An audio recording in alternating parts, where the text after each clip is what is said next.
10 KG নয়, পুরো 50 কেজির একটা আস্ত শঙ্কর মাছ। মানে জাস্ট ভাবা যায়।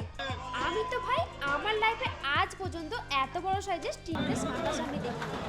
আপনারা আপনাদের লাইফে সব থেকে কত বড় ওজনের মাছ দেখেছেন? ঝটপট কমেন্টে জানান তো দেখি কার অভিজ্ঞতা সব থেকে বেশি।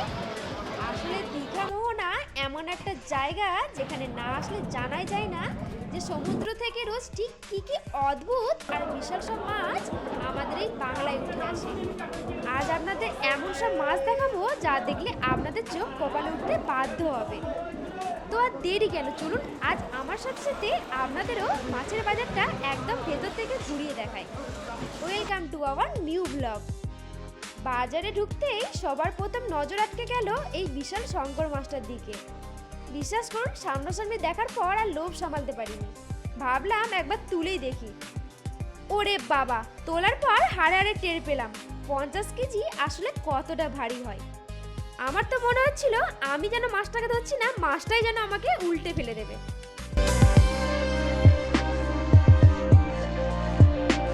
এবার নজর পড়লো এই রঙিন ক্রেটে সাজানো এই মাছগুলোর দিকে।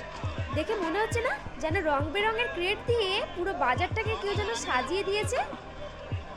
রেড, ব্লু, ইয়েলো, অরেঞ্জ প্রত্যেকটা কালারের ক্রেটে কিন্তু আলাদা আলাদা ভ্যারাইটির মাছ সাজানো রয়েছে। কোনোটাতে ছোট চিংড়ি, কোনোটাতে পাবদা, ভোলা, ছোট ইলিশ, এছাড়াও নাম না জানা অনেক সামুদ্রিক মাছ। আসলে এইভাবে গুছিয়ে রাখার মেন রিজন হলো অ্যাকশন বা নিলামের সুবিধা করা, যাতে পাইকারি ক্রেতারা এক এক রঙের ক্রেট ধরে দাম হাঁকতে পারে। বিশ্বাস করুন, এই কালারফুল ভিউটা দেখতে দারুণ লাগছিল। আপনারা যারা আগে মোহনায় এসেছেন তারা কি খেয়াল করেছেন যে এই মাছগুলো কতটা ফ্রেশ আর চকচকে হয়? ক্রেট থেকে নামানোর পর এবার শুরু হয় আসল কাজ, নিলাম। চারপাশটা একবার দেখুন, বড় বড় পাল্লায় চলছে মাছের ওজন। মোহনার এই নিলামের ডাক আর চারপাশের এনার্জিটা জাস্ট অন্য লেভেলেরই হয়। এই যে মাছগুলো ওজন হচ্ছে, এইগুলো কিন্তু এখানেই থাকবে না। এখান থেকে প্যাকেট হয়ে বরফ দিয়ে সরাসরি পাঠিয়ে দেওয়া হবে কলকাতা বা আমাদের রাজ্যের বাইরের অন্যান্য সব বড় মার্কেটে।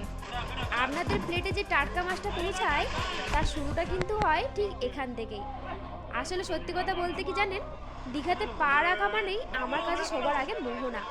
যতবারই আসি ততবারই কিন্তু নতুন কিছু না কিছু চোখে পড়ে, যা আমাদের লোকাল মার্কেটে একদমই দেখা যায় না।